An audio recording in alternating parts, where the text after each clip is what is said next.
Hello everyone. आज की class में हम पढ़ेंगे कोफिशिएंट ऑफ वेरिएशन। मुझे पता है आज की क्लास बहुत दिनों बाद बन रही है। एक्चुअली कुछ टाइम से मेरी तबीयत ठीक नहीं थी, इसलिए मैं आपके लिए वीडियो अपलोड नहीं कर पाई। तो चलो आज की क्लास स्टार्ट करते हैं। आज की क्लास है कोफिशिएंट ऑफ वेरिएशन।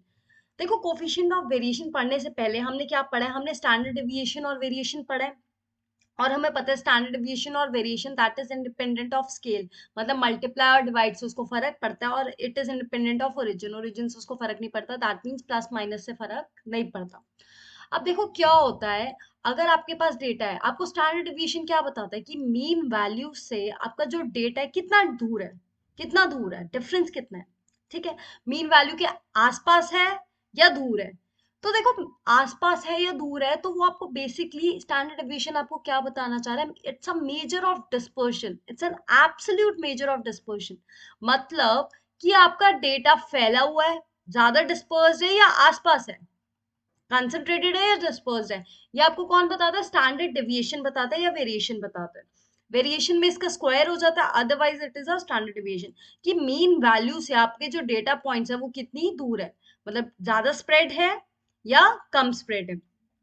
तो standard deviation is an absolute measure of dispersion, whereas coefficient of variation आपका रिलेटिव मेजर है ऑफ डिस्पर्शन। इसको अभी आगे समझते हैं क्या होता है। अब देखो, कोफिशिएंट ऑफ स्टैंडर्ड डेविएशन अगर निकालना हो ना, तो हम क्या करते हैं? सिग्मा अपॉन एक्स बार, मतलब standard deviation divided by mean. अगर कोफिशिएंट ऑफ वेरिएशन निकालना तो इसमें बस ये डिफरेंस है, आप इसको 100 से मल्टीप्लाई कर लेते हो। ठीक है, आपका परसेंटेज फॉर्म में आ जाता है। Sigma upon x bar into 100। अब देखो क्या होता है। लेट्स से स्टैंडर्ड डेविएशन, आप मान लो अपने हाइट है बच्चों की। ठीक है, हाइट आपने फीट में निकाली और वेट निकाला केजी में। ठीक है, अब मान लो, देखो हाइट अगर आप फीट में निकाल रहे हो, 7 फीट हो गया, 5 फीट हो गया, या जितना भी फीट हो गया, तो जितना भी आपका एवरेज आएगा, लेट्स से 6.6 फीट आया एवरेज आपका। ठीक है, अगर आपका 6 फीट एवरेज आया और वेट आपका, आपने बहुत सारे बच्चों का वेट लिया, उसी उन्हीं सेम बच्चों का वेट लिया और आपका वेट आया 36 के अराउंड, ये मीन आया। इसका लेट्स से स्टैंडर्ड डिविएशन आपका आया 3, और इसका स्टैंडर्ड डिविएशन आया लेट्स से 10 आया। तो आप ये नहीं कह सकते ना, इन दोनों को आप कंपेयर नहीं कर सकते। You will not be in a situation to compare. Compare कैसे करोगे? इसकी यूनिट अलग है, इसकी यूनिट अलग है, तो इसको कंपेयर नहीं कर सकते। अगर स्टैंडर्ड डेविएशन आप दो का ले रहे हो, एक एक्स वेरिएबल एक वाई वेरिएबल, तो आप अनटिल एंड अनलेस उनकी यूनिट सेम हो तो आप उनको कंपेयर नहीं कर पाओगे। इसीलिए हम किसका यूज करते हैं? कोफिशिएंट ऑफ वेरिएशन का। ये क्या है? इंडिपेंडेंट है यूनिट से। It is independent of units of measurement. Pure number है, मतलब इसमें कोई भी मेजरमेंट यूज नहीं हो रही। अगर आप इन दोनों का कोफिशिएंट ऑफ वेरिएशन निकाल लेते हो तो आप इनको कंपेयर कर सकते हो। इनका जो भी कोफिशिएंट ऑफ वेरिएशन आएगा उसके बेसिस पे आप बता सकते हो कि किस में वेरिएशन ज्यादा है, मतलब किस में डेटा आपका होमोजीनियस नहीं है और किस में है। देखो, वेरिएशन ज्यादा का मतलब क्या होता है? अगर वेरिएशन ज्यादा है मतलब आपका डेटा सिमिलर नहीं है। वेरिएशन अगर ज्यादा है तो इसका मतलब क्या? आपका डेटा सिमिलर नहीं है, दैट मीन्स आपका डेटा होमोजीनियस नहीं है। ठीक है, और अगर वेरिएशन कम है, अगर आपका वेरिएशन कम है मतलब आपका डेटा ज्यादातर क्या है? होमोजीनियस है। होमोजीनियस का मतलब होता है एक जैसा, और वेरिएशन कम का मतलब कि डेटा आपका ज्यादातर एक जैसा है। तो देखो, basically coefficient of variation that is sigma upon standard, sorry, sigma upon mean into 100। जो आपका ये कोफिशिएंट ऑफ वेरिएशन है, this is independent of, this is independent of आपका यूनिट्स ऑफ मेजरमेंट। तो इसीलिए देखो यहाँ पे स्टैंडर्ड डेविएशन आपका एब्सोल्यूट मेजर है। एब्सोल्यूट मेजर है डिस्पर्जन का, मतलब आप इसके बेसिस पे कंपैरिजन नहीं कर पाओगे। बट आपका coefficient of variation relative measure है, अगर आपको कंपैरिजन करना है, आप कर सकते हो। अब देखो यहाँ पे ये जरूरी क्यों है, मतलब कोफिशिएंट ऑफ वेरिएशन का काम क्या है? काम आपका बस यही है कि वेरिएबिलिटी चेक करेगा, होमोजेनिटी या यूनिफॉर्मिटी चेक करेगा टू और मोर डिस्ट्रीब्यूशन में। कि अगर आपका सीवी कम आ रहा है, कोफिशिएंट ऑफ वेरिएशन कम आ रहा है, मतलब कोफिशिएंट ऑफ वेरिएशन कम है, समझ रहे हो? डेटा वेरिएबल ज्यादा नहीं है, वेरिएट नहीं कर रहा, दैट मीन्स आपका डेटा होमोजीनियस है, या आप कह सकते हो यूनिफॉर्म है। अगर कोफिशिएंट ऑफ वेरिएशन ज्यादा है तो मतलब आपका डेटा होमोजीनियस नहीं है, हेट्रोजेनस है।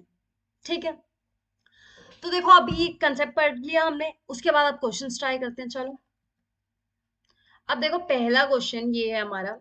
हमें क्या दे रखा है, एन दे रखा है, मीन दे रखा है, सिग्मा एक्स स्क्वायर दे रखा है, हमें कोफिशिएंट ऑफ वेरिएशन निकालना है। तो हमें पता है सीवी का फॉर्मूला क्या होता है कोफिशिएंट ऑफ वेरिएशन का, sigma upon x bar into 100।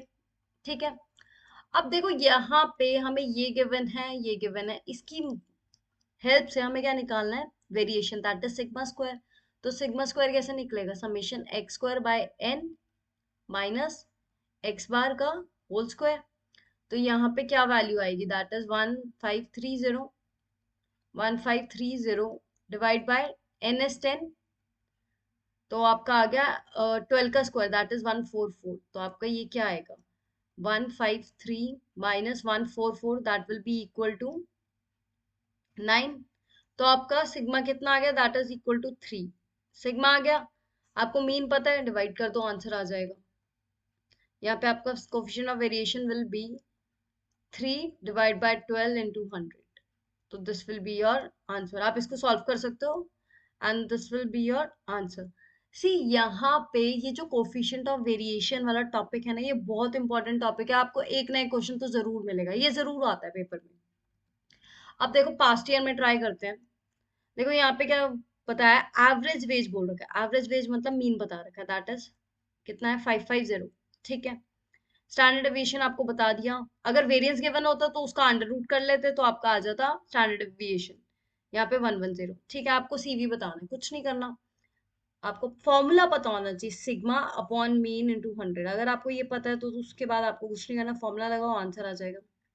ये आपका 1/5 और ये 20, 5 यहाँ से कट करोगे तो 20। तो your answer will be 20% in this case. अब देखो यहाँ पे उसने क्या बोला है, मीन बता दिया, मीन कितना है, पहले सबसे पहले फॉर्मूला लिख लिया करो, जो भी आपको क्वेश्चन गिवन हो सबसे पहले फॉर्मूला लिखो, कभी गलती नहीं होगी। फॉर्मूला लिखा, जो वैल्यूज गिवन है डाल दो। सीवी इज 40%, 40 ले लो। यहाँ पे सिग्मा इज, सिग्मा हमें निकालना है, सॉरी हमें वेरिएंस निकालना है, तो सिग्मा निकाल के उसका स्क्वायर कर देंगे। याद रखना आपको यहाँ पे वेरिएंस निकालना है, ठीक है। यहाँ पे मीन इज 10 इंटू 100। तो यहाँ पे आपका क्या आ गया, ये 10 इधर चला जाएगा, तो 40/10 विल बी, ये आपका आ गया, स्टैंडर्ड डेविएशन विल बी 4। तो अगर आप इसका स्क्वायर करोगे, क्योंकि आपको वेरिएंस निकालना है, दैट इज सिग्मा स्क्वायर, तो यहाँ पे 16 आंसर आएगा। देखो 16 है नहीं, that is none of the above. अब यहाँ पे बोला है, देखो हमें कोफिशिएंट ऑफ वेरिएशन पता है, CV is equal to sigma upon mean into 100। ठीक है, यहाँ पे सिग्मा क्या है, बोला if each value of the series is multiplied by 10, if each value of the series is multiply by 10, आपको कोफिशिएंट ऑफ वेरिएशन बताना है। देखो हमें पता है, अगर हर वैल्यू को, ये आप आगे पढ़ोगे, अगर मीन की हर वैल्यू को आप 10 से मल्टीप्लाई कर दोगे तो मीन भी ना 10 से मल्टीप्लाई हो जाएगा, ये हमें पता है।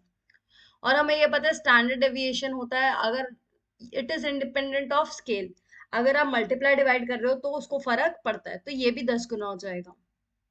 ठीक है, तो यहाँ पे अल्टीमेटली यही रह गया, जो पहले था वही रह गया। तो यहाँ पे चेंज कितना आया, कोफिशिएंट ऑफ वेरिएशन इंक्रीज किससे होगा, 0%, चेंज ही नहीं होगा।